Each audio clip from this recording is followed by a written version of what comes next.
España sufre una de las peores tragedias ferroviarias de su historia. Un tren de alta velocidad se descarriló e impactó a otro tren. Al menos 39 personas perdieron la vida. Hay 150 heridos.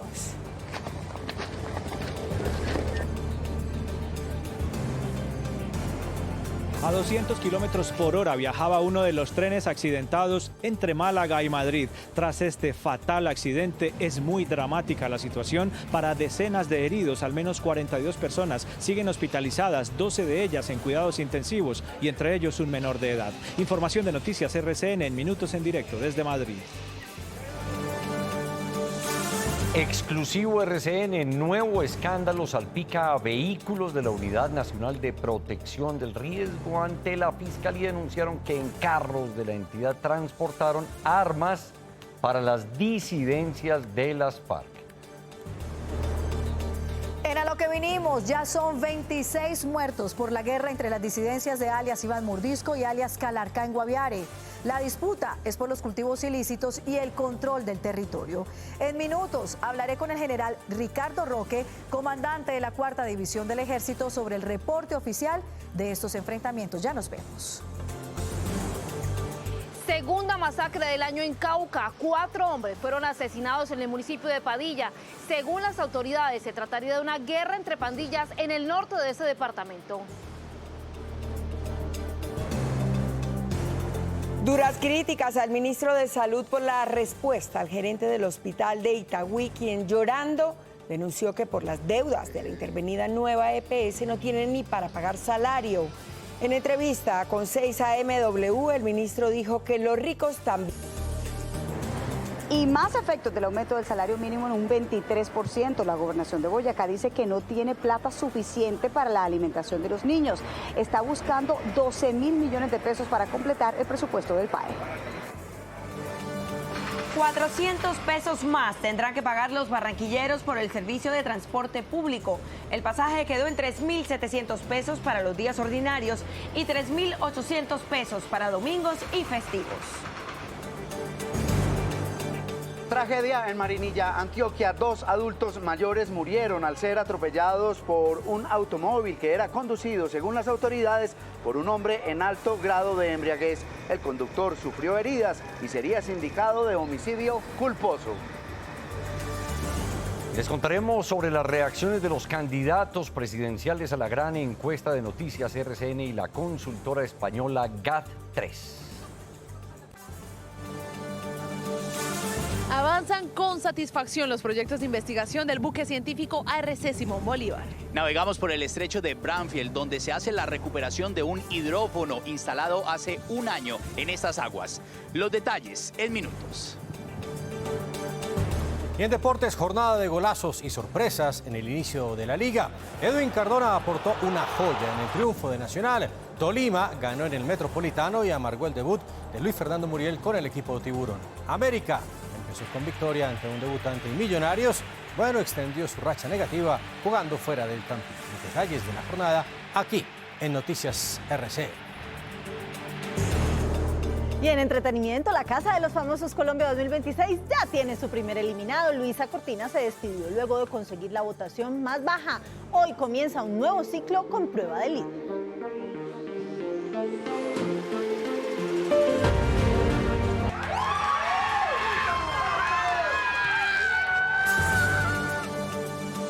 Nuestros presentadores ya están listos.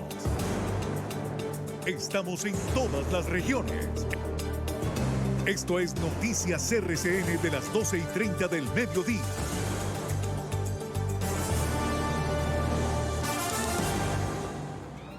Doce del día, 32 minutos. ¿Qué tal? Muy buenas tardes. Pongámonos al día con lo que pasa a esta hora y estamos listos al lado de la gente para contarles lo que sucede en Colombia y el mundo. Ine, Felipe. Pues Jessica, empezamos en España, donde el gobierno de Pedro Sánchez decretó 3 días de luto tras la tragedia ferroviaria registrada en la noche de este domingo en Ademuz. 2 trenes impactaron luego del descarrilamiento de uno de ellos, Felipe. Sí, Inés María, se estima que hasta el momento 39 personas han fallecido y decenas se encuentran en este momento heridas. No obstante, la cifra podría aumentar con el paso de las horas. Los detalles en este reporte. Sobre las 7:45 de la noche del domingo se registró un grave accidente ferroviario en el municipio de Adamuz, en la provincia de Córdoba, España. Un tren del operador privado Irio descarriló cuando cubría la ruta de Málaga a Madrid con unas 300 personas a bordo y chocó con un tren de la compañía pública Renfe que iba desde la capital de Huelva con 184 pasajeros. Los primeros elementos de la investigación apuntan a que los últimos vagones del Irio descarrilaron y a continuación el otro convoy que venía en sentido contrario colisionó contra ellos. El accidente es tremendamente extraño, es en una recta. Realmente, bueno, pues todos los expertos en materia ferroviaria que han estado hoy aquí, que están en este centro y los que hemos podido consultar, pues están tremendamente extrañados del accidente, porque como les digo, es raro, es muy raro, es muy difícil en este momento de... La empresa Irio dio a conocer que el ferrocarril tenía 3 años y habría recibido mantenimiento recientemente. Las imágenes que dejó el accidente son devastadoras. Las imágenes eran muy impactantes. A mí, de luego, me impactó. Nunca había visto una situación así. El impacto ha sido muy fuerte, muy fuerte. El presidente del gobierno español, Pedro Sánchez, declaró 3 días de duelo y una exhaustiva investigación de los hechos. Que vamos a dar con la verdad, que vamos a conocer la respuesta y que cuando se conozca esa respuesta del origen, de la causa de esta tragedia, como no puede ser de otra manera, con absoluta transparencia y absoluta claridad, lo pondremos en conocimiento. Por su parte, la realeza española tomó la decisión de cancelar su itinerario para acompañar a las víctimas y familiares. Las imágenes de este accidente son devastadoras, así como también lo son los testimonios de los sobrevivientes que narraron las horas de horror que vivieron justo después del impacto. Rescatistas y voluntarios se han mostrado conmovidos ante esta, que es la peor tragedia ferroviaria de la última década. Vamos hasta ahora con nuestro corresponsal permanente en España, Andrés Gil, que se encuentra en la estación Chamartín, muy cerca de donde fue el accidente. Andrés, ¿qué información tenemos hasta ahora? 12 del día, 35 minutos en Colombia. Buenas tardes.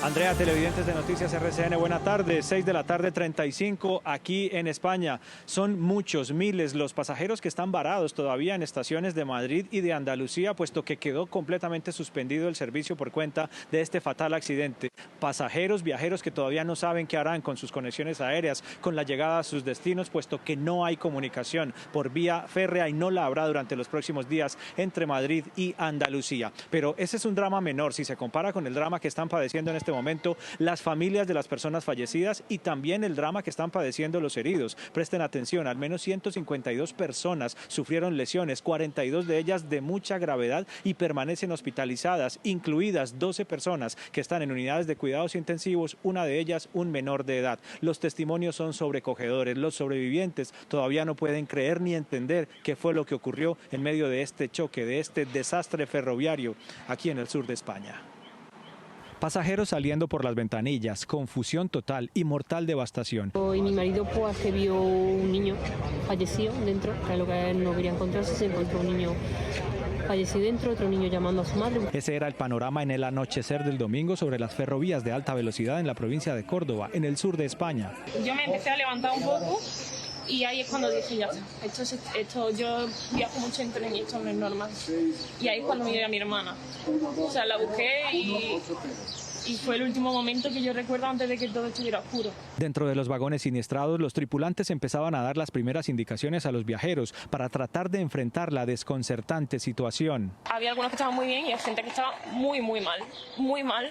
Y los tenías delante y sabías que se te iban y no pueden hacer nada. Y muchos sobrevivientes, aún aturdidos por el impacto, intentaban comprender y dar aviso a sus familiares sobre la tragedia que estaba en desarrollo. Nunca te preparas para ver una cosa así. Era el inicio de unas largas y dolorosas horas para España y para sus servicios de socorro. Los bomberos la rescataron del tren y se lo llevó la ambulancia, junto conmigo. Nos fuimos directamente al hospital. Hasta la madrugada, personas lesionadas estaban siendo rescatadas por parte de la Guardia Civil. La prioridad ahora es atender, es acompañar, es ayudar, es asistir a todas las personas que se han visto afectadas por este accidente brutal. Así que gracias. En este momento la situación tenemos muchos medios en este momento actuando. El accidente ocurrió en un tramo recto, en una zona señalada por los expertos como crítica, pues tiene varias agujas sobre sobre la ferrovía para el cambio de rumbo de los trenes. Lo más inquietante a esta hora para la opinión pública, para los españoles, es que la cantidad de personas fallecidas seguramente va a subir, va a ascender. De hecho, acaba de ser actualizada a 40 la cifra de personas fallecidas y va a ascender seguramente porque las autoridades insisten en que siguen buscando entre los hierros retorcidos de los trenes estrellados a más víctimas, a más cadáveres que pueden estar allí atrapados. Hay personas desaparecidas que no se sabe de su paradero y que podrían estar sus cadáveres allí atrapados en medio de los restos de estos trenes que quedaron estrellados. Los heridos también tienen especial atención por parte de las autoridades, así como las familias afectadas. Atención psicológica, pues el impacto es muy alto el que han sufrido muchas familias españolas, familias que en la tarde del domingo, en la tarde de ayer estaban regresando de pasar el fin de semana en el sur de España, volvían hacia Madrid, así como también turistas, incluso muchos turistas extranjeros que regresaban a Madrid para tomar algún vuelo hacia el exterior, trabajadores que venían a la capital a retomar su ritmo, su agenda de trabajo durante la jornada de este lunes. En fin, España está enfrentando una situación calamitosa, una situación de duelo, y por eso es que hay 3 días de luto nacional decretados por el gobierno, y por eso persisten las labores de las autoridades y de los cuerpos de socorro para darle atención a los sobrevivientes y para terminar de encontrar a quienes fallecieron allí en medio del accidente. Información en directo desde Madrid, les mantendremos actualizado. Una feliz tarde. Andrés, claro que sí, por supuesto que seguiremos atentos a esta tragedia. Muchas gracias. Vamos ahora con noticias nacionales porque conocimos en exclusiva, aparte del interrogatorio, a un disidente de alias Calarcá. Cuenta con detalle cómo aprovechaban los carros de la UNP asignados a firmantes de paz para movilizar armamento y también transportarse hacia otras zonas del país. María Fernanda Correa, buenas tardes. ¿Qué más dice el expediente de la Fiscalía? Jessica, televidentes, buenas tardes. Mire, no solamente habla en este expediente de la Fiscalía de esos traslados de fusiles en 2 episodios del 2024 en carros de la Unidad Nacional de Protección. También cuenta cómo estos disidentes de alias Calarcá se moverían en diferentes zonas municipales del Tolima precisamente para sostener reuniones con varias comunidades y extorsionarlos.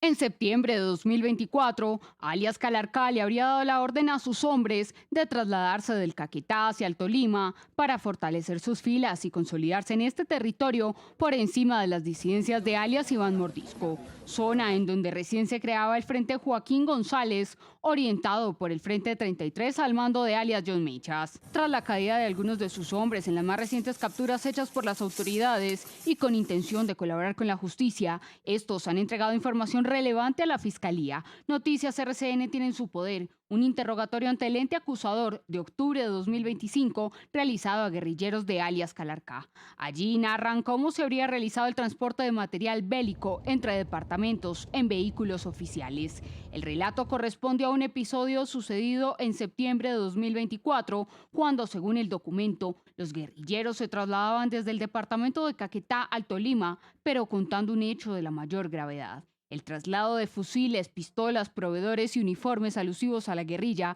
al parecer en vehículos de la Unidad Nacional de Protección, buscando evitar controles de las autoridades. En coordinación de alias Donald y Giovanni, comparecientes en el ETCR del municipio de Icononso, nos ayudaron a hacer el cruce del armamento. Ellos venían con un esquema de seguridad de la UNP, como con 2 o 3 camionetas blancas y otros carros Willys que habían contratado para desplazarnos. El recorrido fue desde San Rafael hasta el municipio de Rovira, vereda Tuamo Alta. Cuando el investigador del CTI le pide al guerrillero ampliar la información y explicar cuántos traslados se realizaron de armamento en vehículos de la UNP, reveló cuántos fusiles llevaban. El armamento fue suministrado por el bloque Jorge Suárez Briceño. La primera entrega fueron 16 fusiles, 5 pistolas 9 milímetros, 6.000 cartuchos, material de intendencia. Fueron 100 uniformes, 100 gorras o pavas, 20 pecheras. Esta entrega se realizó en Santo Domingo, Caguán. La segunda entrega fue en San Rafael. La entrega consistía en 10 fusiles. Según el relato, las armas las habrían llevado en mula hasta una zona denominada San Rafael, límite entre Huila y Tolima. Nos tardamos 15 días desde el Caquetá hasta el Tolima. Todos veníamos uniformados, como 50 unidades. También nos acompañaba una unidad de milicias al mando de Sergio Carvajal. Allí, en la caravana, según el testimonio, iba alias Cancharino, uno de los guerrilleros más poderosos de este frente, abatido en el 2025. También alias Efren y alias Marcos, actual comandante del Frente Joaquín González, Cuando pasamos por la Uribe Meta, alias Cancharino, comentó que tenía un señor que lo apodaban El Paisa, que lo iba a recoger para que se viniera con nosotros para el Tolima, que era muy conocedor del área. La denuncia no solamente habría sido el transporte de armamentos. Allí describieron bajo la gravedad de juramento reuniones que habrían realizado en la vereda Patio Bonito en El Espinal con 3 comunidades para carnetizarlas e imponerles cobros extorsivos. Aquí los declarantes una vez más reiteran que los traslados de los guerrilleros a estos encuentros también se hicieron en vehículos oficiales. Después de esa reunión nos dirigimos hacia Santa Elena, en Roncesvalles, donde Efren nos manifiesta que él tiene que moverse o dirigirse hacia Icononso a coordinar unos trabajos con Donald y Giovanni, a traer una plata desde el Caquetá y otro armamento. Es de aclarar que todos estos movimientos se realizaron en los movimientos de la UNP, pertenecientes al esquema de seguridad de alias Donald, pertenecientes al ETCR, espacio territorial de Icononso, Tolima. Estas revelaciones hacen parte de un expediente que cursa en la Fiscalía General de la Nación. María Fernanda, y a todas estas, ¿qué responde la UNP? Recordemos que esta no es la primera vez que vemos involucrados vehículos de esta entidad en el transporte o tráfico, mejor, de armamento. Y recordemos también que ahí se movilizaron disidentes con órdenes de captura, como ocurrió en Antioquia. Andrea, pues mire, efectivamente en comunicación con el director de la entidad, Augusto Rodríguez, ha asegurado que pese a que no conocía esta grave información, pues sí reconoce que durante su administración en esta entidad se han presentado diferentes hechos irregulares y ha dicho también que se pone a disposición de la Fiscalía General para entregar todo tipo de información que sea requerida precisamente ante la gravedad de estos hechos. Esto es lo que ha dicho el director de la Unidad Nacional de Protección.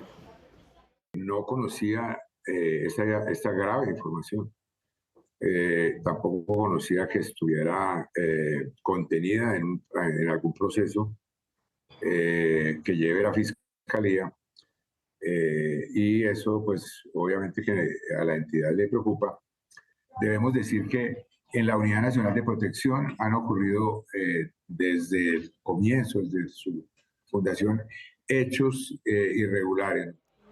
Esa es la respuesta oficial de la Unidad Nacional de Protección y hay que resaltar un dato muy importante y es que según ese expediente que cursa o que reposa en la Fiscalía General, pues uno de esos esquemas de protección que se habrían utilizado para el traslado de estos fusiles estaría asignado a una persona que es compareciente ante la Jurisdicción Especial para la Paz, un firmante de paz. Estaremos pendientes al desarrollo de esta importante noticia. Juan Fernando, regreso con usted. Buenas tardes. María Fernanda, buenas tardes. Y a propósito de disidencias de las FARC, es muy delicada la situación humanitaria y de orden público en el departamento del Guaviare. Se han presentado enfrentamientos permanentes entre los grupos al mando de alias Iván Mordisco y de alias Calarcá, situación que tiene atemorizada y confinada a la población civil. Enfrentamientos que además han dejado cerca de 30 integrantes de estas bandas criminales muertos. La iglesia se declaró consternada y expresó su preocupación. La iglesia advirtió que los enfrentamientos entre grupos ilegales que dejan varias consecuencias en la población que vive en el departamento del Guaviare. Estas confrontaciones no causan sino mayor sufrimiento a la población, alta victimización. Según las autoridades, las 26 personas harían parte de las disidencias al mando de Iván Mordisco. Los enfrentamientos se generan por el control del territorio. El impacto más grave recae sobre las comunidades campesinas e indígenas que quedan atrapadas en medio del fuego cruzado, expuestas al confinamiento, desplazamiento forzado, restricciones a la movilidad. La Defensoría del Pueblo ya había emitido una alerta temprana frente a los riesgos que existen por la presencia de las dos disidencias. Llamamos a los involucrados en la confrontación para que se comprometan con el respeto a los principios y el derecho humanitario. Garanticen el respeto por la vida de la población civil. Mientras tanto, la Procuraduría pidió activar asistencia humanitaria y protección para los habitantes tras estos enfrentamientos. Pues, ¿cuál es el reporte que tienen las autoridades frente a estos graves enfrentamientos entre grupos armados ilegales, entre estos grupos de las disidencias que ya han dejado, como ustedes ven, 26 muertos? Saludo a esta hora al general Ricardo Roque, comandante de la 4ª División del Ejército.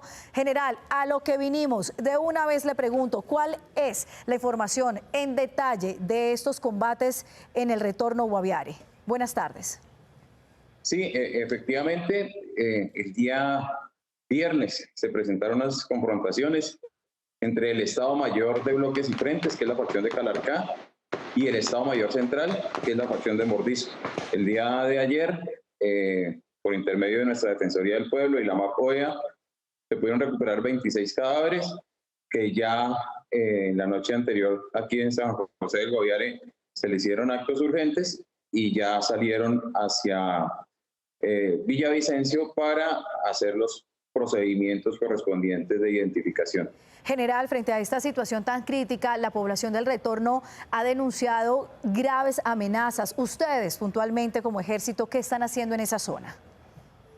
Lo que estamos haciendo es recuperando el control de este sector específico, llegando con unidades, mirando el tema de posibles municiones usadas sin explotar que hayan quedado en el sitio de los acontecimientos para hacer la destrucción correspondiente.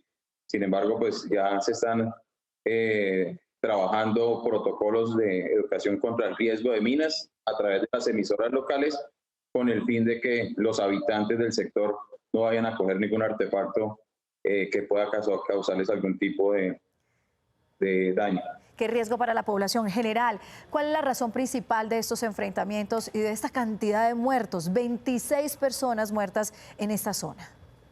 Es un corredor de movilidad de economías ilícitas, particularmente el narcotráfico, y esa es la disputa que buscan estas facciones, precisamente controlar puntos claves, puntos estratégicos en el terreno para esos corredores de movilidad que ellos han organizado para sacar el narcotráfico o el transporte de esas economías ilícitas hacia las fronteras.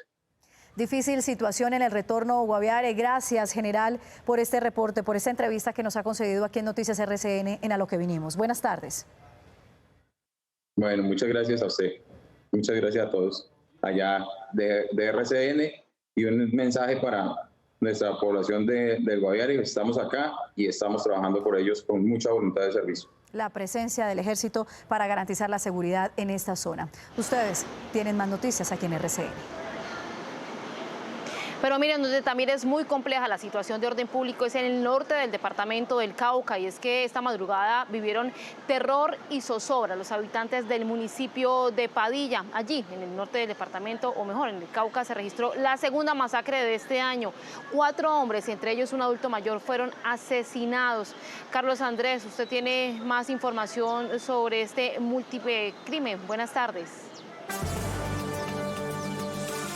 Ingrid y televidentes, buenas tardes. Pues la información que señalan algunos testigos es que aproximadamente unos 20 pandilleros llegaron en 3 vehículos procedentes de la vereda 5 y 6 del municipio de Guachené a la vereda El Chamizo, ahí en el ingreso a la cabecera municipal de Padilla. Ingresaron a 2 viviendas y dispararon de manera indiscriminada, dejando esta nueva masacre con 4 adultos asesinados ahí en el norte del Cauca. Precisamente estamos originando la información desde la sede de la tercera división del ejército, el cantón José Hilario López, desde donde se controla y se coordina un despliegue operacional para tratar de recuperar el control, especialmente en esta zona que está siendo azotada por las pandillas. Dicen habitantes de la zona, en un argot popular, que la guerra entre pandillas está casada. Esta madrugada, el ataque de presuntos pandilleros de Guachené a la vereda El Chamizo en Padilla causó la segunda masacre de este año en Cauca. La masacre habría sido cometida por una estructura conocida como la Banda de la Vereda 5 y 6, ubicada en Guachené, presuntamente ligada a la columna móvil Dagoberto Ramos, con uso de armas de largo alcance. Sabemos que llegaron, que según información preliminar que nos están entregando, porque recordemos que fue apenas esta madrugada, llegaron personas fuertemente armadas a las viviendas y ultimaron a las personas que estaban en ellas. En 2 viviendas de la vereda El Chamizo murieron por impactos de bala 4 hombres, 2 de ellos de 40 años, uno de 30 y un adulto mayor de 74 años. Este lamentable suceso estaría relacionado con confrontación entre estructuras delincuenciales asociadas al control territorial para las actividades de microtráfico. Se debe dar una estrategia para que desde ahí se puedan desmontar estas organizaciones urbanas que hoy están afectando a la población civil en estos municipios del norte del Cauca. El gobierno departamental adelanta programas de resocialización con los jóvenes, pero desde la gobernación aseguran que son cerca de 100 pandillas en 5 municipios. Finalizó la reunión del gobierno con los gobernadores que se mostraron en desacuerdo con el decreto de emergencia económica que aumentó los impuestos al tabaco y al licor. Juan David, ¿qué trascendió de este encuentro? Hola, ¿qué tal? Buenas tardes. Finalizó la reunión aproximadamente hace una hora y ha iniciado sobre las 8 de la mañana. Fueron poco más de 3 horas de discusión en la cual, pues, lastimosamente no se llegó a ningún tipo de acuerdo. Los gobernadores aseguraron que les afecta bastante el incremento en los impuestos de los cigarrillos y el licor, sobre todo porque fomentaría lo que es el contrabando y esto haría que el recaudo de estos tributos que se utilizan principalmente para pagar educación y salud, pues se vea disminuido. Esto dijeron algunos de los gobernadores. Esta fue una reunión para una foto que debió haber tomado lugar antes de haber decretado la emergencia económica. No hubo humo blanco, solo humo, como nos tiene acostumbrados este gobierno. Vamos a solicitar a la Corte Constitucional de que nos genere una salvaguarda para el tema de licores y el tema de una protección, pues, temprana para el tema de licores y el tema de cigarrillo. Por parte del gobierno, el que habló fue el ministro del Interior, Armando Benedetti, quien aseguró que en caso tal de que se lleve a cabo una disminución en el recaudo por culpa del contrabando, pues se les va a dar una compensación económica a todos los departamentos que se vean afectados. También aseguró que es mandatorio que los gobernadores y los departamentos cumplan este decreto de emergencia económica. Si estos impuestos afecta entonces la recaudación para el presupuesto de ellos. Quedó claro que si eso llegaba a pasar, si eso se erosionaba, la nación asume lo que haga falta para compensar eso. Ahora viene el otro tema constitucional. Ellos dicen que pierden autonomía, eso no es así. Primero, porque hay una sentencia de la Corte Constitucional, la 414 del 2012, que dice que esos impuestos se pueden tocar en caso de que haya problemas macroeconómicos. Hay que decir que uno de los puntos a los que sí se llegó a un acuerdo es la instalación de unas mesas técnicas entre el gobierno y los distintos funcionarios de las gobernaciones para determinar ese impacto que podría generar el incremento de esos impuestos y ese menor recaudo que llegaría a las regiones. En Noticias RCN les vamos a estar contando cómo avanza toda esta discusión y pues se espera también que la Corte en las próximas semanas haga un pronunciamiento sobre la exequibilidad o no de la emergencia económica. Por el momento yo me despido y ustedes tienen mucha más información. Juan David, gracias por la información. Un abrazo. Póngale cuidado a esta frase. Los ricos también lloran. Esta es la cruda respuesta del ministro de Salud al desgarrador testimonio del gerente del Hospital San Rafael de Itagüí, quien rompió en llanto la semana pasada al describir la crítica situación de los trabajadores por falta de pago de la intervenida nueva EPS, Inés María. Pues en entrevista con 6AMW, el ministro además dijo que no tenía injerencia en el nombramiento de los interventores. Está llorando en su hospital porque la nueva EPS no paga. ¿Qué le diría usted al gerente de ese hospital en Itagüí? Los ricos también lloran, señor don Julio. Esa es la respuesta del ministro Guillermo Alfonso Jaramillo a la crítica situación que se presenta en el Hospital San Rafael de Itagüí. Para mí fue muy duro. Este diciembre, ver que mis funcionarios llegaban llorando. No tengo con qué comer, no tengo que pagar arriendo,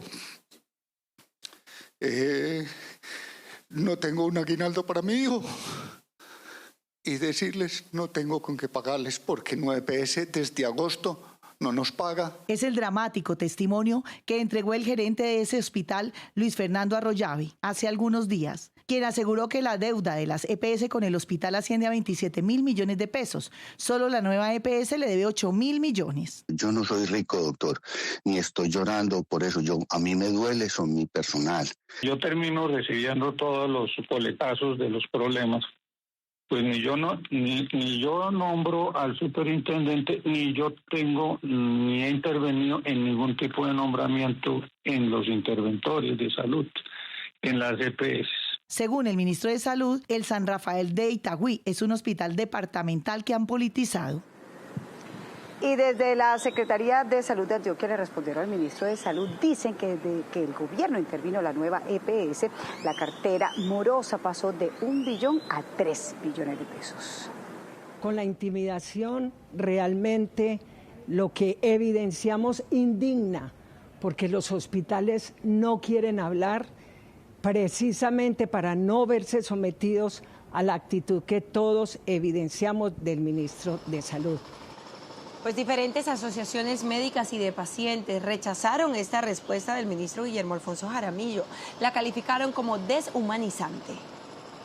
Consideramos que es lo más deshumanizante y no va de acuerdo a las declaraciones de un ministro de Salud y más que todo de un sistema que el mismo gobierno generó la crisis y ha llevado a crear cada día más víctimas del sistema de salud. Completo rechazo a las expresiones del ministro.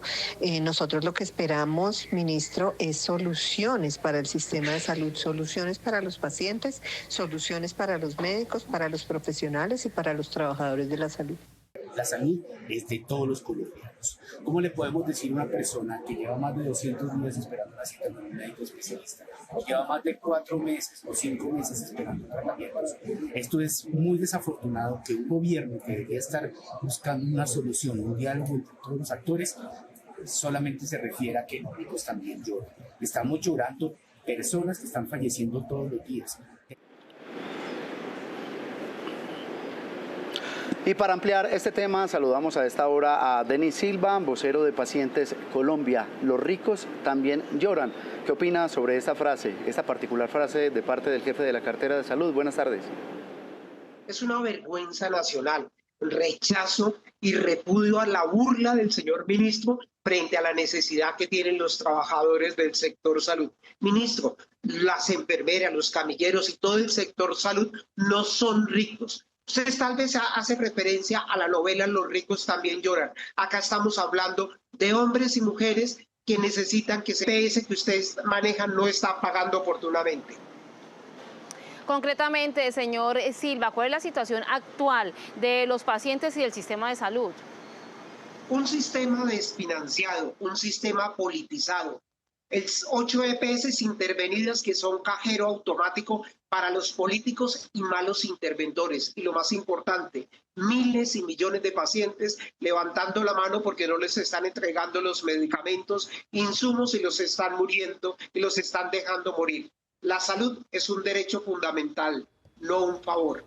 Qué grave todo. Agradecemos a Denis Silva. Y mientras tanto, quienes sufren esta crisis siguen pasando por el mismo viacrucis, esperando por sus medicamentos y tratamientos. En Magdalena conocimos el caso de una mujer de 70 años que no está recibiendo la atención médica que ella necesita de la intervenida nueva EPS. Ni los fallos de tutela ni el desacato han logrado que Elena Santamaría reciba una atención digna. Dificultades neurológicas y discapacidad física mantienen desde hace 3 años a Elena Santamaría, de 70 años, postrada en una cama. Mientras ella lucha contra sus padecimientos, su hija lo hace con su EPS. Estos son todos los pendientes de mi mamá, los medicamentos, las bolsas de alimentación enteral. Ante los incumplimientos, desde marzo de 2025, un juez ordenó a la nueva EPS, a través de un fallo de tutela, soluciones a los requerimientos, pero todo queda en desacato. El juez ordenó la atención domiciliaria, médico general, el internista, nutrición. Mientras esperan soluciones y la atención que se requiere, Claudia, su hija, prácticamente tiene que acudir a la caridad pública para sobrellevar el padecimiento de su madre. Cambiamos el tema. En Boyacá piden más recursos a la Unidad Administrativa Especial de Alimentación Escolar para responder con el PAE.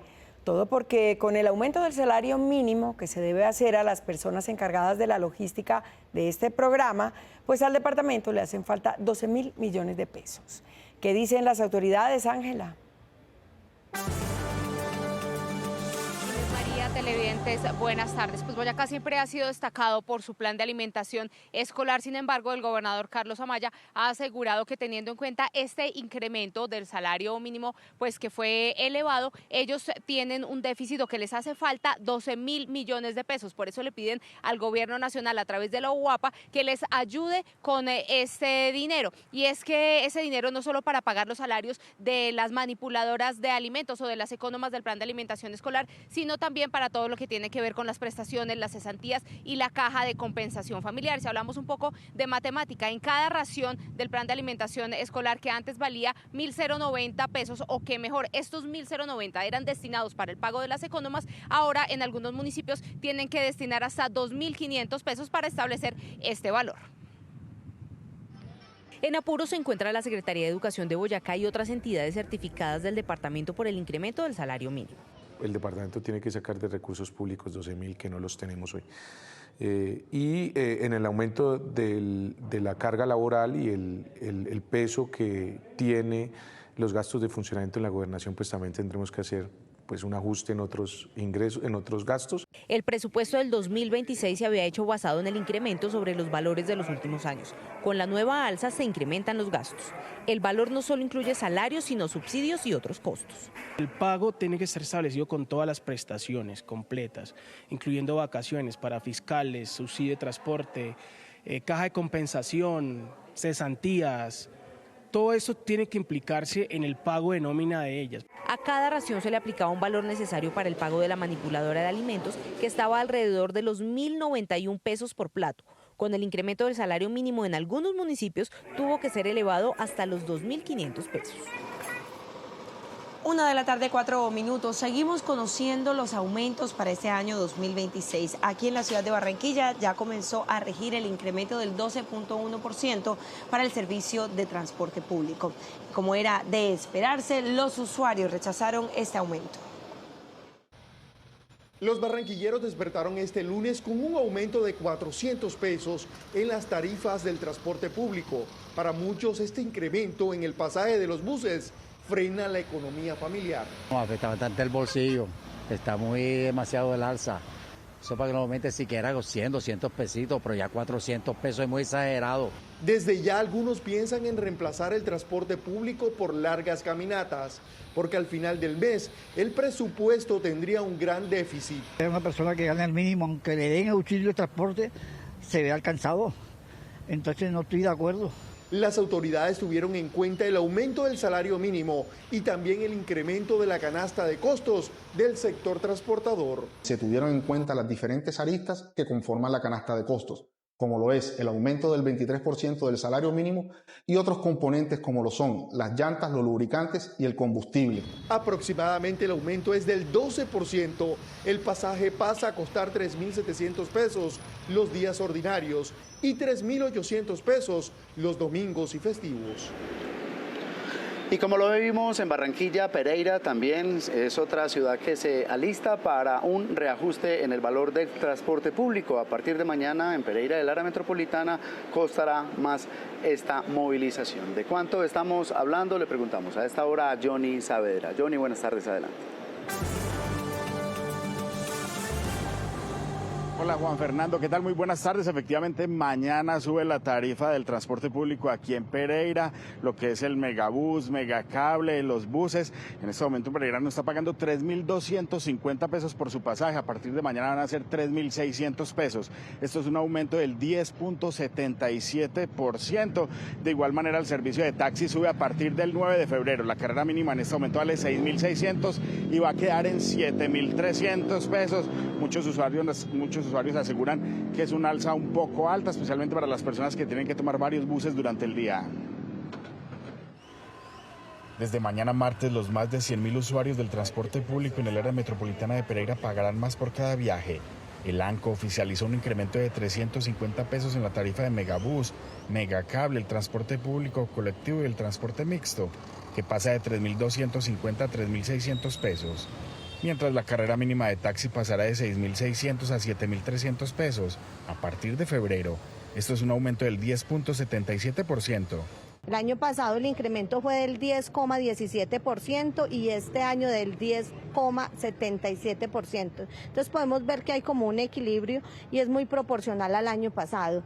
Para muchos usuarios, los pasajes más costosos significan menos recursos para alimentación, educación u otras necesidades, especialmente en hogares que requieren varios trayectos al día.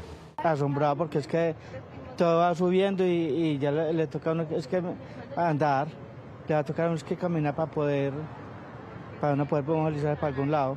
Pues la verdad me parece como injusto porque es que ese es el problema de que cada año suban el mínimo. Suben el mínimo y así digan que lo demás no va a subir ni la canasta familiar ni los pasajes, igual todo sube y el sueldo hoy en día no alcanza. Según la entidad, las tarifas resultan de la aplicación de la fórmula tarifaria que incluye costos operativos, IPC y gastos administrativos, además del impacto del aumento del salario mínimo.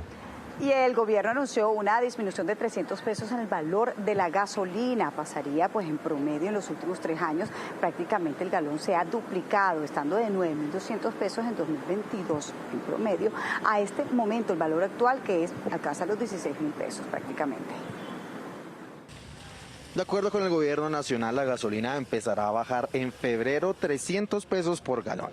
Esto luego de que se hubiera cerrado el déficit del Fondo de Estabilización de Precios de los Combustibles. Expertos aseguran que para que la gasolina llegue a precio internacional debe caer más del 20%. En principio deberían bajar 3.500 pesos, ¿no? Que ese es el hueco completo a nivel del precio internacional. Analistas y expertos también aseguran que la caída en el precio de la gasolina se debió hacer hace más de 2 años. La gasolina debió bajar en Colombia, pero no lo hizo porque estábamos subsidiando al diésel que estaba abajo de los 11.000 pesos y nosotros en 16.000.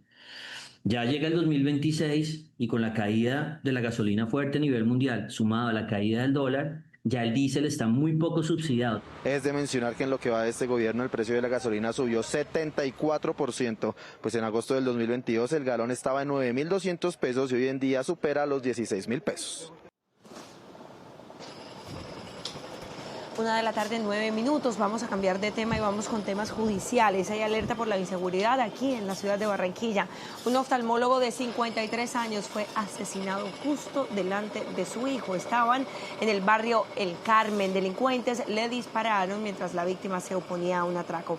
Bernardo Sanabria, usted está en el lugar de la noticia. ¿Qué sabemos de la investigación? Buenas tardes.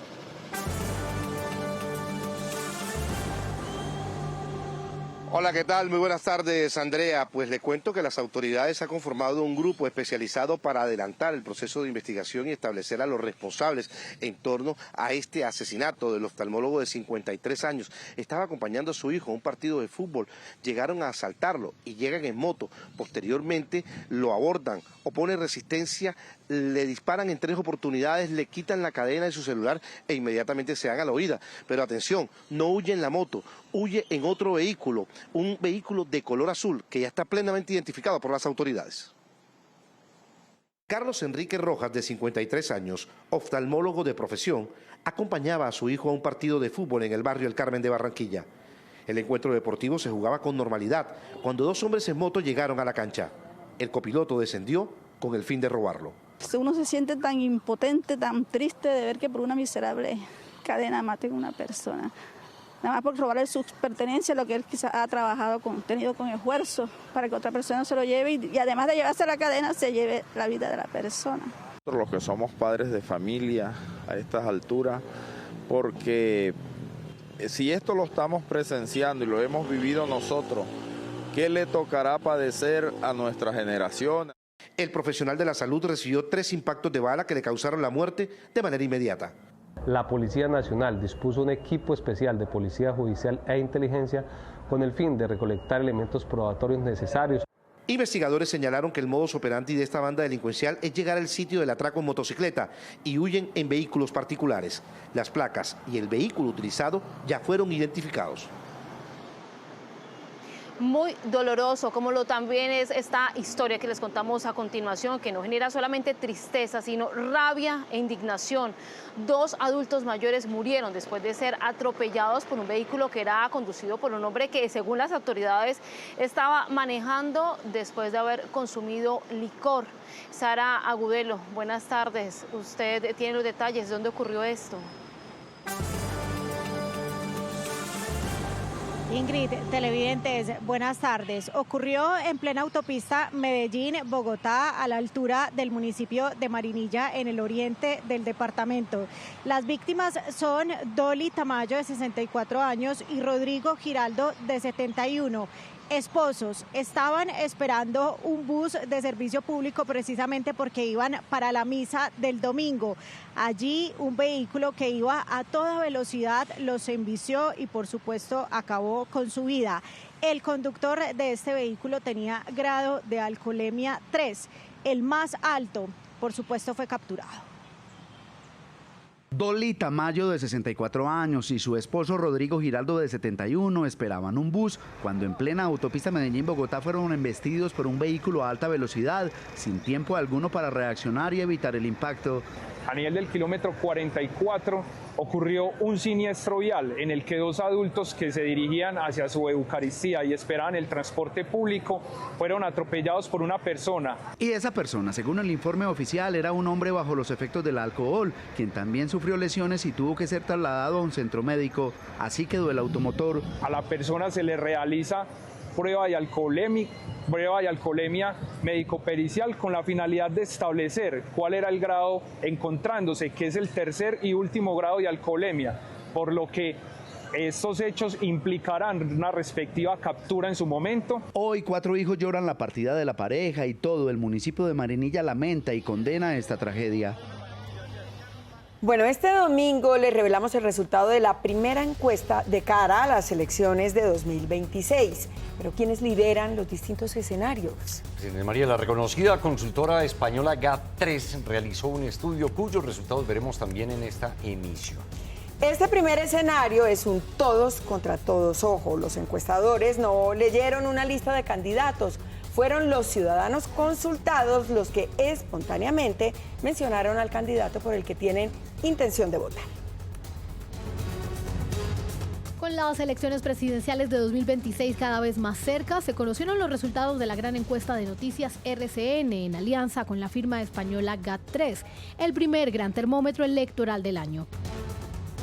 En un escenario de todos contra todos, el senador Iván Cepeda lidera la intención de voto con el 30%, seguido por Abelardo de las Priella, quien alcanza el 22%, le sigue Paloma Valencia con el 3% y un grupo de precandidatos que no supera el 2%, entre ellos Juan Manuel Galán, Vicky Dávila, Juan Carlos Pinzón y Sergio Fajardo, este último con apenas 1%. Un elemento clave del estudio es el nivel de indecisión. El 14% de los encuestados no sabe o no responde, el 11% no votaría por ninguno y el 5% votaría en blanco. En total, cerca del 30% del electorado aún no define su voto, lo que deja abierto el escenario electoral. La encuesta también midió la intención de voto al Congreso, donde el Pacto Histórico lidera con el 23%, seguido por el Centro Democrático con el 15% y el Partido Liberal con el 7%.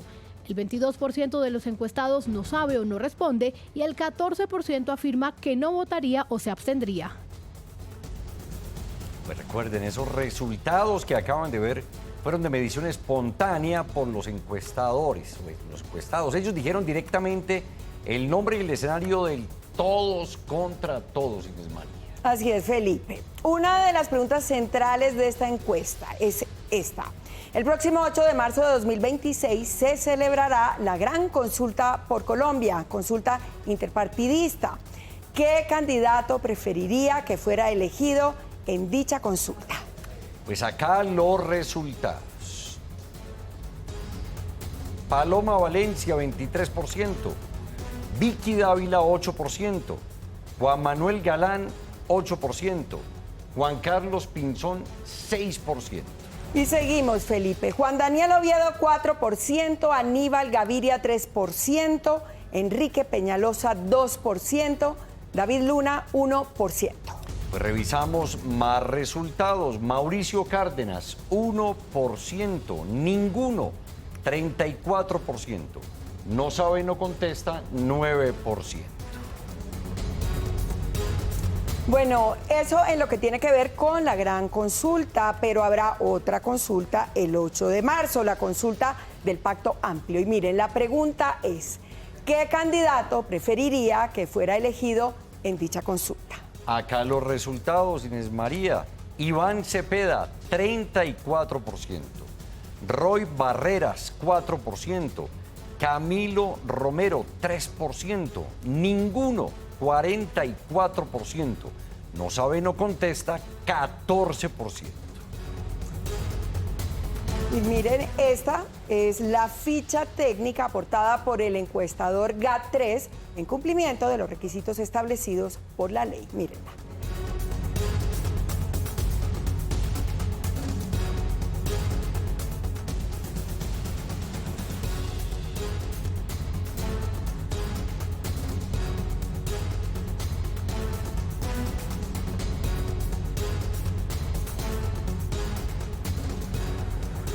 Bueno, precisamente buscamos las reacciones de los candidatos a los resultados de esta primera encuesta. Esto dice Abelardo de la Espriella. La unidad verdadera es con el pueblo.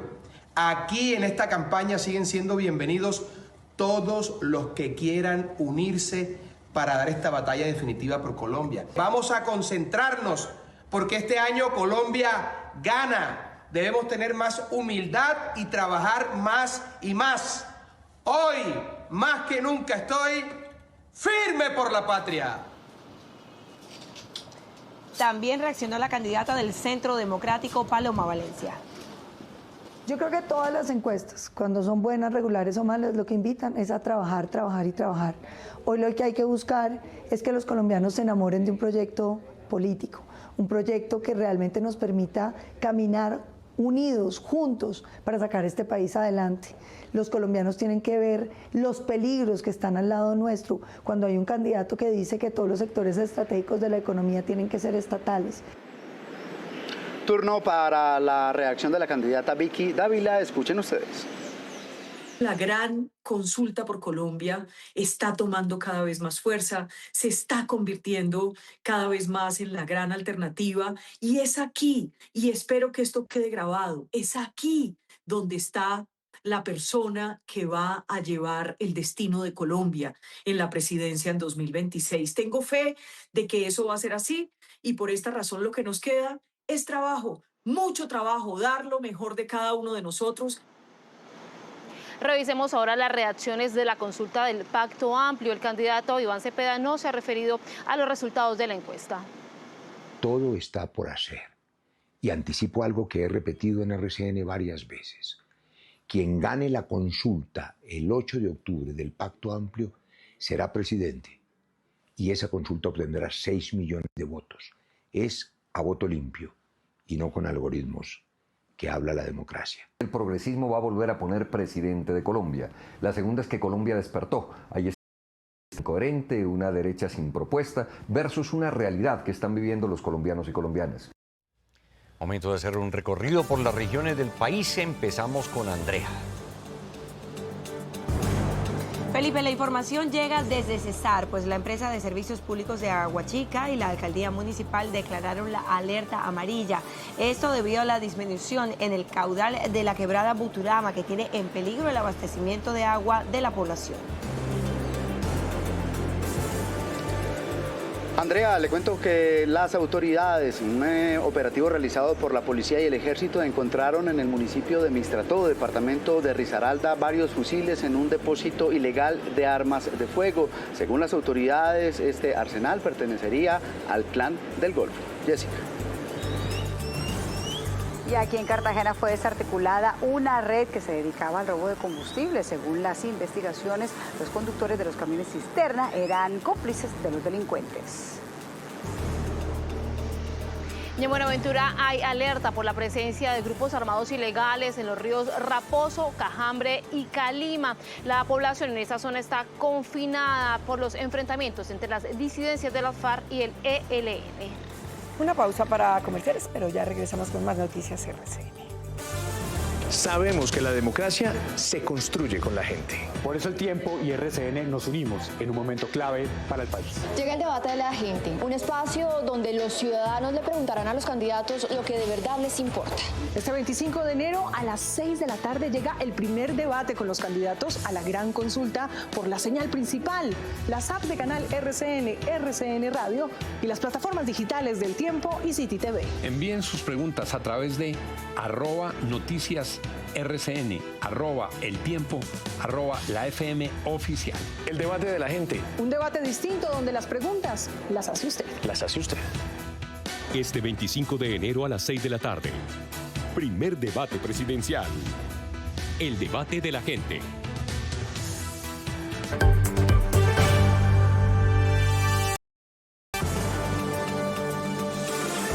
1 de la tarde, 47 minutos. Seguimos con más noticias. Mucha atención porque acaban de ser liberados los 5 policías que habían sido secuestrados por parte del ELN el pasado 6 de enero en la vía Cúcuta-Tibú, en norte de Santander. Una comisión humanitaria integrada por la Defensoría del Pueblo, la Iglesia Católica y la Misión de Verificación recibió a los uniformados que aparecen en esta imagen.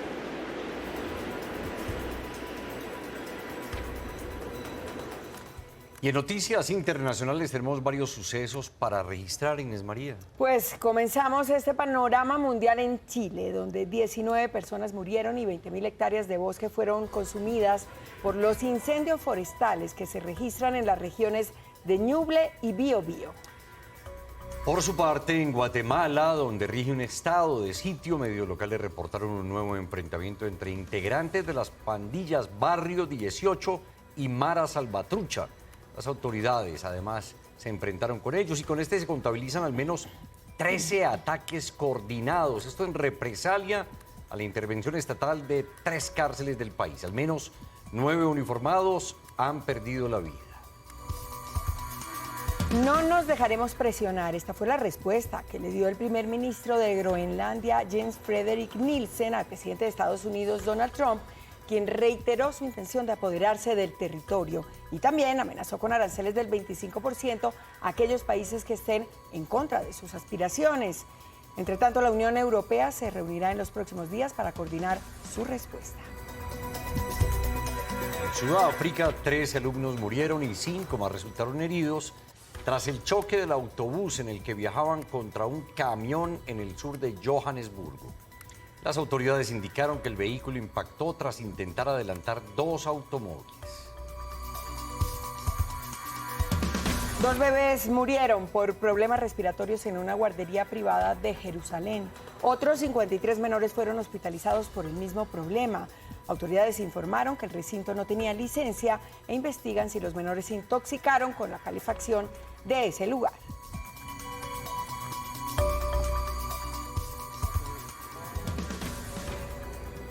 Avanzamos y les contamos que en un operativo las autoridades encontraron una mega obra sobre la reserva Thomas van der Hamen, en el sitio donde pretendían construir un complejo deportivo, pues en un área de 7.500 metros hallaron maquinaria amarilla.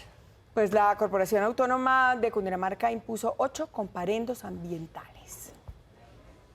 Planeaban instalar grama artificial para unas canchas de fútbol en plena reserva Thomas van der Hamen en el sector La Conejera de Suba. Se evidenció la actividad de remoción de cobertura vegetal y nivelación de terreno con todo tipo de residuos para el establecimiento de canchas de fútbol. Se identificó maquinaria pesada de obra civil con sus respectivos operadores. 7.500 metros cuadrados ya estaban intervenidos, un terreno un poco más grande que la cancha del Campín. 8 trabajadores de las más de 3 maquinarias pesadas identificadas fueron retirados con comparendos ambientales. Sin embargo, empieza un proceso contra los dueños de los predios, de los cuales aún no se precisa su identidad. Que podrá concluir de encontrarse responsables de infracciones ambientales con multas de hasta 100.000 salarios mínimos mensuales vigentes. La entidad también impuso 5 medidas preventivas con suspensión inmediata de actividades a 3 establecimientos que prestaban servicios deportivos abiertos al público en una zona no autorizada.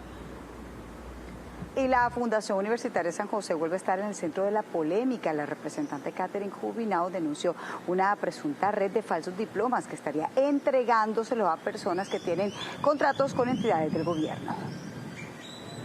Según una denuncia de la representante Catherine Jubinao, serían 24 las personas que habrían obtenido su título profesional y otros diplomas de la Fundación San José de manera irregular, esto sin haber cumplido los requisitos de ley. Según la congresista, 6 personas se habrían graduado sin haber presentado el examen Saber Pro. Los otros 18 sí habrían presentado la prueba, pero después de haberse graduado. Estas personas han trabajado y algunos continúan vinculados en entidades como el SENA, la UNP, Función Pública, el INVIMA, la DIAN, entre otros. Contratos que han tenido un costo de más de 1.000 millones de pesos. La presentación de la prueba Saber Pro es requisito previo y obligatorio para obtener el título de grado. Toda la información recopilada de fuentes oficiales ya fue enviada a los organismos de control para que se inicie una indagación. Exigimos una investigación exhaustiva, pero además urgente y eficiente. Jubinao también le enviará una solicitud al presidente del Congreso, Lidio García, para que en medio del receso legislativo se cite una moción de censura en contra del ministro de Educación, Daniel Rojas. En otros temas, la Contraloría le pone la lupa al convenio del gobierno con el que buscan poner en marcha el nuevo modelo de pasaportes. Advierten de un posible deterioro en las finanzas públicas, pues según la entidad el pasaporte podría valer 22.000 pesos más. Gracias a sus características de seguridad, en el año 2019 el pasaporte colombiano fue galardonado como el mejor del mundo. Esta es la advertencia de control fiscal enviada por el propio Contralor Carlos Hernán Rodríguez por el convenio de la elaboración de los pasaportes que en este momento siguen siendo realizados por Thomas Gregg mediante una urgencia manifiesta que vence el 1 de abril de este año. Para el ente fiscal existen riesgos latentes. Los riesgos identificados como las debilidades en la gestión de dichos riesgos por parte de la Imprenta Nacional de Colombia y el Fondo Rotatorio del Ministerio de Relaciones Exteriores soportan de manera ostensible la posible afectación negativa del patrimonio público. Para el Contralor Delegado existe riesgo en la pérdida de recursos públicos. Se está sometido el país a sanciones pecuniarias, entendiendo que este es un convenio de tipo internacional y pues podría acarrear situaciones adicionales de afectación del recurso público. Según el presidente Petro, es el 4º mejor pasaporte del mundo. Sin embargo, en junio del 2019, en la misma página de la Cancillería reposa un artículo que galardonaba el documento como el primero en el mundo en materia de actualización en seguridad. El Ministerio de Relaciones Exteriores recibió el reconocimiento en la categoría a mejor actualización de pasaporte. Esta advertencia fue enviada a la Cancillería para analizar los efectos en las finanzas públicas del nuevo modelo de expedición de pasaportes. 1:54 p.m. Es momento de hacer una pausa, pero antes las 3 del día con nuestro jefe de misión, Oscar Rueda.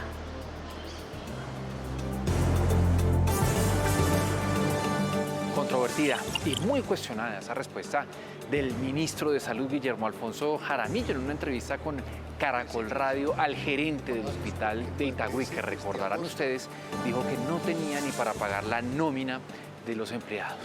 Está llorando en su hospital porque la nueva EPS no paga. ¿Qué le diría usted al gerente de ese hospital en Itagüí? Los ricos también lloran, señor doctor, don Julio. Yo no soy rico, doctor, ni estoy llorando por eso. A mí me duele, son mi personal. Ni yo nombro al superintendente, ni yo tengo, ni he intervenido en ningún tipo de nombramiento en los interventores de salud. Y hablamos de la tragedia ferroviaria que afronta España, una de las peores en su historia. Decenas de personas fallecidas y también de heridas tras el descarrilamiento de un tren. Es un día de dolor para toda España, para todo nuestro país. Y nuestro pensamiento, si va dirigido a alguien, es a las víctimas. Nunca había visto una situación así. El impacto ha sido muy fuerte. Y sigue esa guerra entre las disidencias de las FARC en Guaviare, específicamente entre las disidencias de alias Calarcá y alias Iván Mordisco. Más de 30 fallecidos ha confirmado el ejército. El impacto más grave recae sobre las comunidades campesinas e indígenas que quedan atrapadas en medio del fuego cruzado, expuestas al confinamiento. Ahí estamos siempre por la app, por las redes y por la pantalla. Pongámonos al día por Noticias RCN.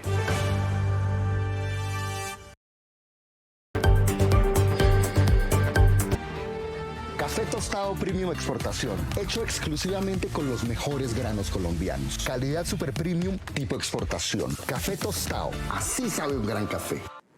Comienza una nueva jornada de navegación en el buque científico ARC Simón Bolívar, que sigue generando ciencia e investigación. Los científicos han podido llevar a cabo sus proyectos, entre esos el sonido de las profundidades.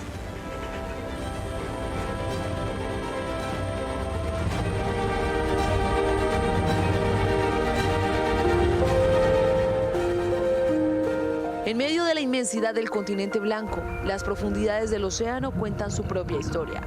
Un mundo invisible para el ojo humano, lleno de sonidos que revelan lo que para muchos de nosotros sigue siendo desconocido. Allí se encuentran muchas de las respuestas a los cuestionamientos sobre el cambio climático, las corrientes marinas, el comportamiento de las especies y cómo el ser humano incluso ha llegado a impactar en este punto remoto de la Antártica. Hace un año en este mismo lugar comenzó una espera silenciosa. Bajo estas aguas quedó instalado un hidrófono diseñado para escuchar el océano durante todas las estaciones, incluso en los meses más duros del invierno polar. Hoy la misión es recuperar. La maniobra se dio bajo todos los protocolos de protección. Algunos minutos fueron suficientes para poder llegar por fin a su ubicación. Súper emocionante, o sea, es un año de esperar que todo funcione, que no se mueva, que no se lo lleve un hielo y bueno, las condiciones fueron ideales y sobre todo nos ayudó, ¿no? Estaba teniendo problemas con la comunicación con el liberador, pero el radio nos apoyó con él. Muchas gracias. Dios, ay, no, ya estaba yo sufriendo. La emoción no es casual. Recuperar ese equipo implica vencer el hielo, el clima y la incertidumbre. Durante 12 meses el hidrófono permaneció sumergido, registrando cada sonido que atravesó este ecosistema extremo, mientras la Antártica quedaba completamente sola. Este es un arreglo de hidrófonos.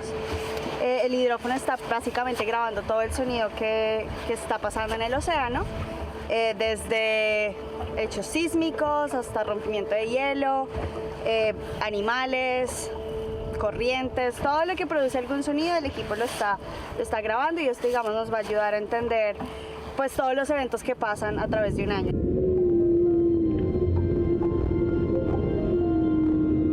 Sonidos que no solo hablan de la naturaleza, sino del equilibrio del planeta. Cada registro permite reconstruir lo que ocurre cuando no hay embarcaciones cerca, cuando no hay luz, cuando el ser humano se retira y el océano sigue su curso. En Bransfield ubicamos 2 hidrófonos, uno está el norte, que es la zona en la que estamos ahorita, y otro está cerca a Isla Decepción, al sur del estrecho de Bransfield, que es una zona, digamos, bastante importante para el tránsito de especies que están en la península antártica, pero también para tránsito de embarcaciones de turismo. Entonces, pues es, digamos, una manera también de estudiar el ruido que están generando estas embarcaciones.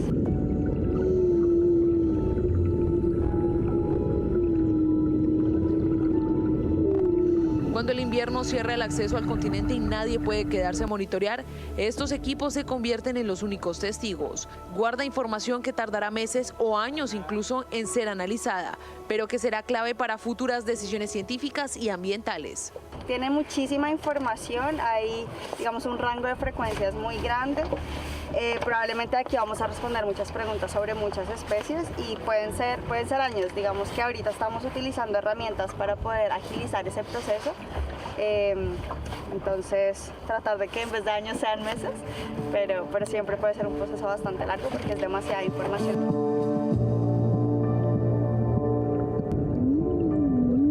2 terabytes de sonidos, miles de horas de registros invisibles. En la Antártica, donde el silencio parece absoluto, el océano nunca deja de hablar. Y hoy, gracias a la ciencia, empieza a ser escuchado.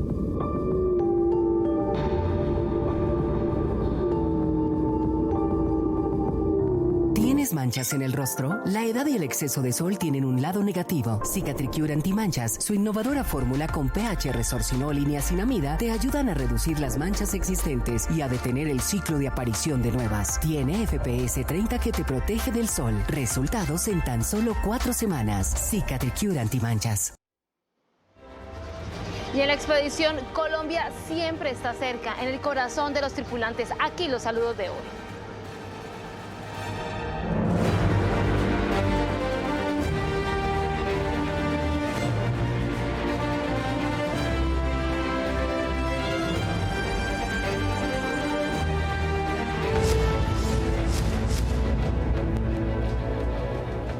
Soy el marinero segundo Fernández Kevin. Quería enviar un saludo muy especial a mi novia Karina Guzmán, que se encuentra de cumpleaños. Mi vida, espero que la hayas pasado muy bien con tu familia y espero poder pasar muchos cumpleaños, pues espero que pronto sean a tu lado. Y pues quería decirte que te extraño y te amo mucho. Bendiciones. Hola, soy Manuel Bolaños. En este día quiero enviar un caluroso saludo a mi hija Leagnis. Ayer estuve de cumpleaños en sus dulces 16. Desde aquí, hija, desde el continente blanco, te extraño, te recuerdo todos los días. Sé que te vas a convertir en una gran mujer. Un saludo muy especial también a mi hijo Tiago, a mi hija mía y a mi esposa. Saludos.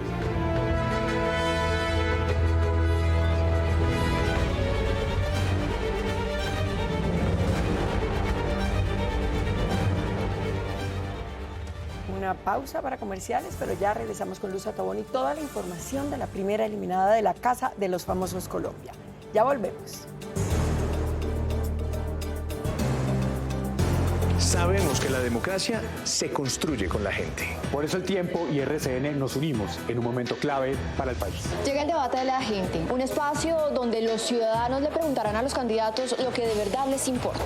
Este 25 de enero a las 6 de la tarde llega el primer debate con los candidatos a la gran consulta por la señal principal, las apps de canal RCN, RCN Radio y las plataformas digitales del Tiempo y City TV. Envíen sus preguntas a través de @noticiasRCN, @El Tiempo, @la FM oficial. El debate de la gente. Un debate distinto donde las preguntas las hace usted. Las hace usted.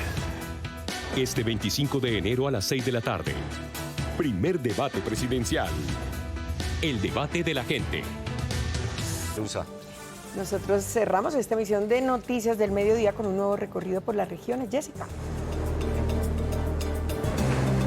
Comenzamos aquí en Cartagena con malas noticias porque un domiciliario, un hombre de 47 años que se transportaba en bicicleta, fue arrollado por una chiva turística. Según las autoridades, la prueba de alcoholemia salió positiva. Jessica, la Universidad de Córdoba y el Instituto de Bienestar Familiar anunciaron una alianza para fortalecer la atención a los niños del departamento. Es por eso que la institución educativa va a tomar ahora la responsabilidad de operar 47 unidades de centro de desarrollo infantil, beneficiando cerca de 3.800 niños. André, esta es una información de servicio para los habitantes de Medellín y del área metropolitana del Valle de Aburrá. Desde hoy volvió a regir la medida de pico y placa, sin tiempo de pedagogía y con los mismos dígitos del semestre del año anterior. La restricción, recordamos, rige desde las 5 de la mañana hasta las 8 de la noche. Evítese multas. Y el Hospital Universitario del Valle es el único que adelanta un programa contra la obesidad. Los pacientes con esta enfermedad pueden acceder, por supuesto, a este proceso que además es pionero en el país. Igualmente van a tener acceso a medicina interna, nutrición y psicología. Qué bueno, Ingrid, algo que tanto. Muy bien, hasta aquí esta emisión de Noticias RCN del Mediodía. Los invitamos a continuar con nuestra programación durante toda la tarde y la noche. Y además a estar bien informados en nuestra app del canal de RCN. Ustedes ingresan allí a la app, al botón Noticias y ahí tienen toda la información. Una feliz tarde y un abrazo para todos.